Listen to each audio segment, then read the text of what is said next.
You know, we hear the word diplomacy thrown around all the time, right? It's this quiet force that forges alliances, stops wars before they start, and really it builds the very world we live in. But what is it, actually? Let's build a proper blueprint for one of the most powerful ideas in all of human history. Because right at its heart, there's this real tension.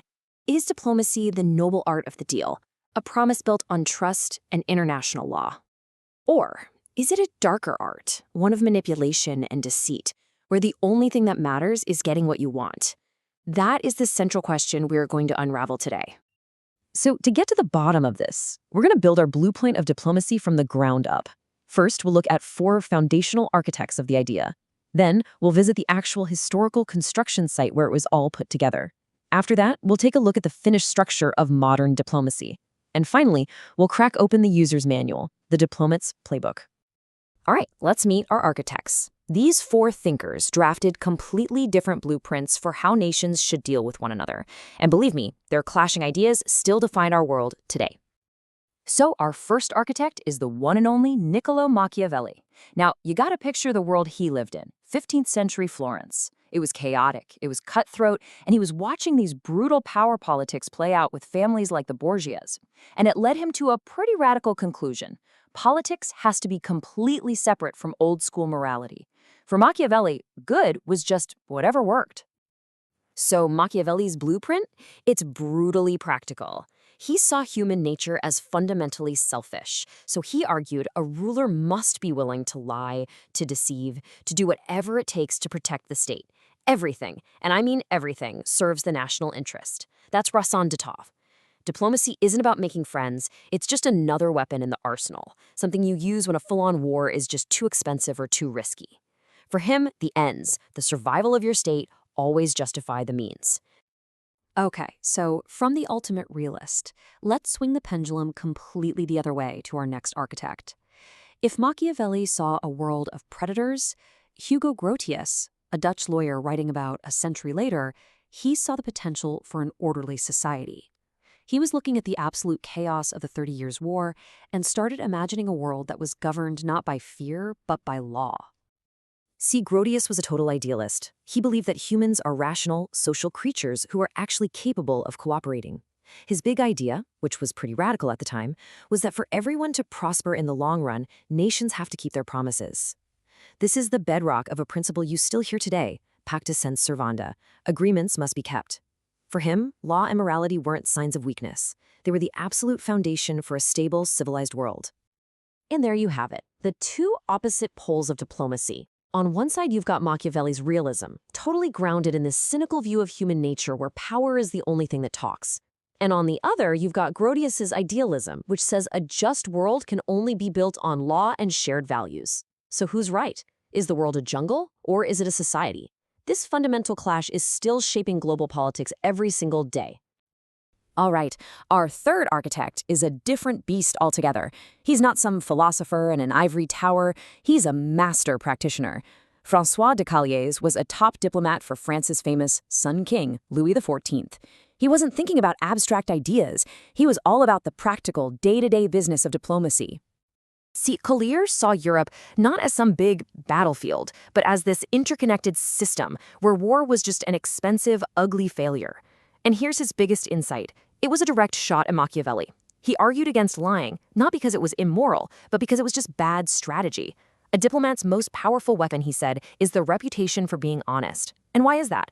Because trust is the currency of negotiation. And any short-term win you might get from a lie is never, ever worth the long-term loss of influence. And for our last architect, let's fast forward to the 20th century with Henry Kissinger. As a refugee from Nazi Germany, he brought this deeply historical, realist perspective to American foreign policy. It was a kind of world-weary pessimism, born from seeing Europe completely collapse. And that quote, man, it just cuts right to the heart of his philosophy. It's really a modern echo of Machiavelli, isn't it? For Kissinger, history is this tragic cycle of conflict. So the number one job of a statesman isn't to build some perfect world. It's to manage instability and maintain a balance of power. You have to secure your own survival first. Only then, from a position of safety, can you even begin to talk about defending lofty principles. So now that we've got our competing blueprints from the architects, let's go visit the construction site, the place where modern diplomacy was actually hammered into shape, the chaotic, competitive world of 15th century Italy. So how did this all happen? Well, at first, if Milan had a problem with Venice, they'd just send a messenger for one specific task, and then he'd come home.